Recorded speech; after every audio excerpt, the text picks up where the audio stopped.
This is going to be a video tutorial on how to flip images in Microsoft PowerPoint. I will be using Office 365 software on a desktop PC for this. Let me jump over to PowerPoint here. I have Microsoft PowerPoint opened up now. To flip or rotate images in PowerPoint, it's very easy to do. First thing you want to do is go to the slide where you have the image that you want to flip or rotate. Then you want to left click on the image to select it. I have my image selected now. I have the bounding box around my image. Then you want to go up to the top up here to the Picture Format tab. You want to click on Picture Format.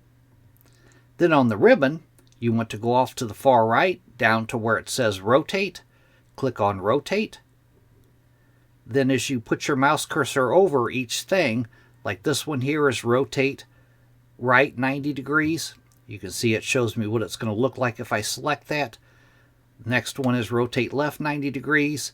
Then flip vertically, flip horizontally.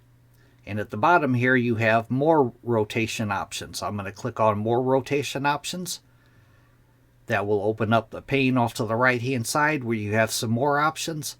But that is how to flip or rotate images in Microsoft PowerPoint. Thanks for watching.